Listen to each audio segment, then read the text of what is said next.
Good afternoon, ladies and gentlemen. Welcome back to the Shadow and Sun Show, and welcome back to another game review. It's not really a game review, it's more of a supplemental review for you RPGers out there, especially you fantasy role players. And for us old timers, those of us who've been at it since the 70s and 80s, no name strikes fear into the hearts of us dungeon delvers more than the name of Grimtooth. For those of you not in the know, Grimtooth created a series of books all based on the most diabolical and overly convoluted traps of all time.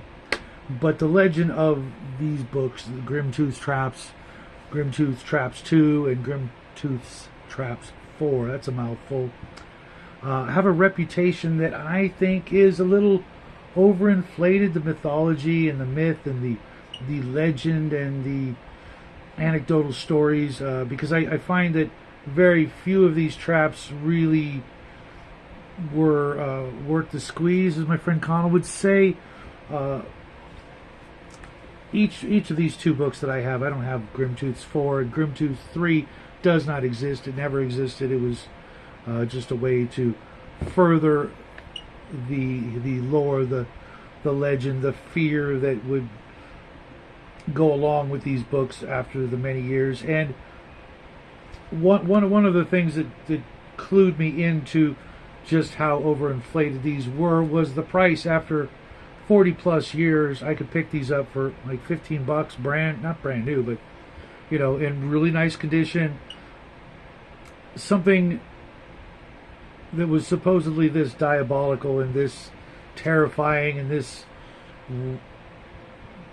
scary for players to come across a dungeon filled with Grimtooth's traps is just a lot of BS.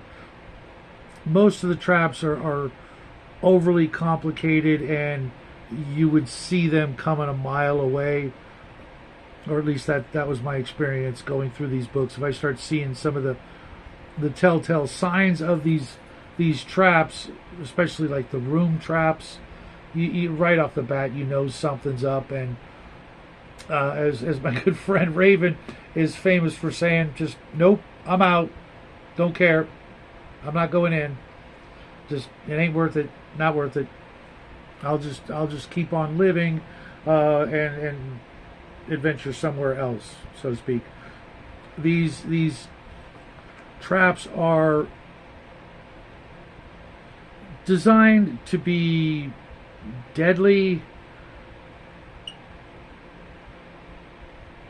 but they're really just excuses to murder player characters if they're dumb enough to continue forward instead of doubling back and looking for another way around, or really examining the situation in depth. Now, the door traps, the corridor traps, that I'll give them a little more credit for. They made a little bit more sense. And of course, the item traps, instead of having a cursed magic item where it's all magic and a removed curse will make the problem go away, the mechanical cursed items, if you will, and the door traps and the corridor traps made a lot more sense. That way you kind of have to solve the problem. You can't just nope your way out and figure a way to traverse the pit, the trap, the corridor, etc., as opposed to, well, you got to go in the room because that's where the treasure is. Well, how do I know there's even treasure there? Sure, there's a treasure chest at the end of the room, but there's all these weird telltale signs about the room that I've never encountered before. I'm guessing that there's probably just going to be a big old, clown spring coming out with, a note card saying, "Ha ha, fooled you." Just no.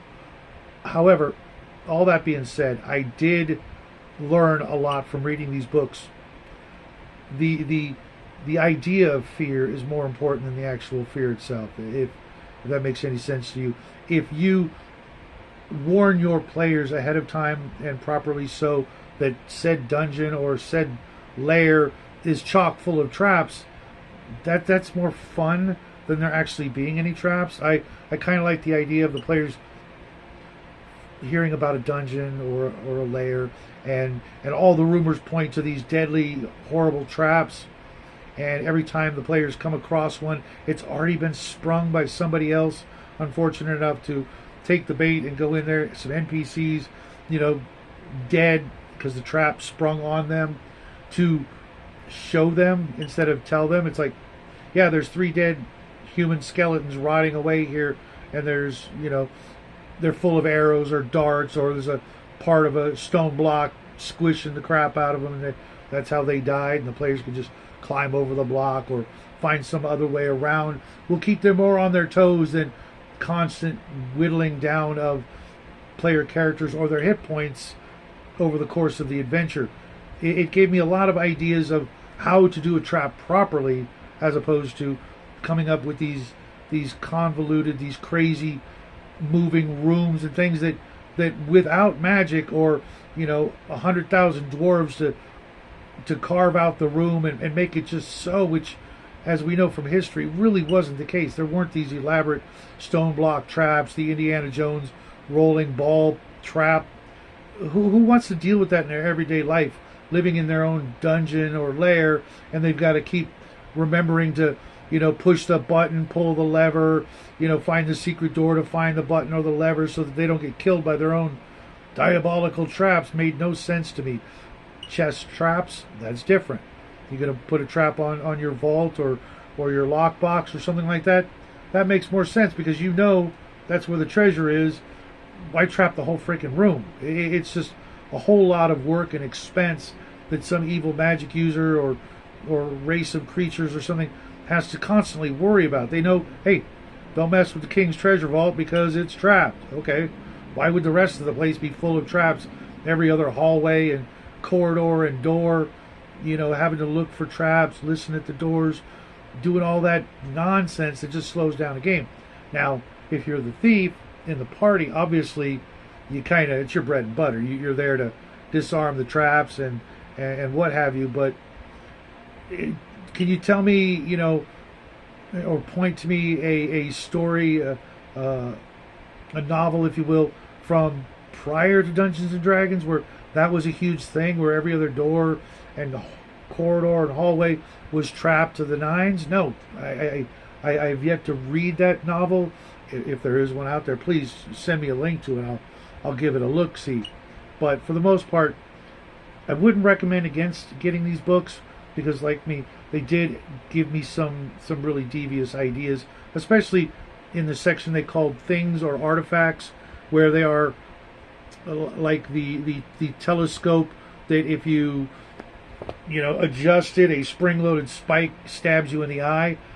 That's kind of fun. I mean, that's a party favor you can take with you. After your friend gets a nice new eye patch, you take that and maybe you leave that somewhere where one of your enemies might come across it. That's kind of fun. I mean, it's evil as hell, but you see my point. The portable, cursed, non-magic items that you can take with you and use later in your bag of tricks.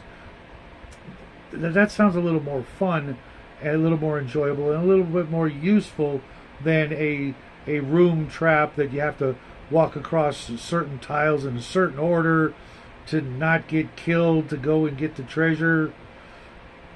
It's too much. But there's a lot of neat ideas still here in these books that you can get a good little kick out of it. And who knows, maybe you will use one or half a dozen of these over the course of your dungeon mastering career, just for that, that added little spice to the game.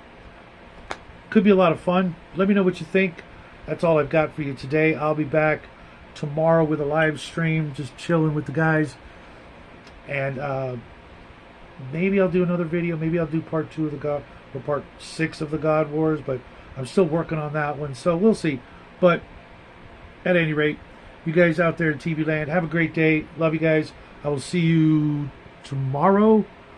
And until then, happy trails.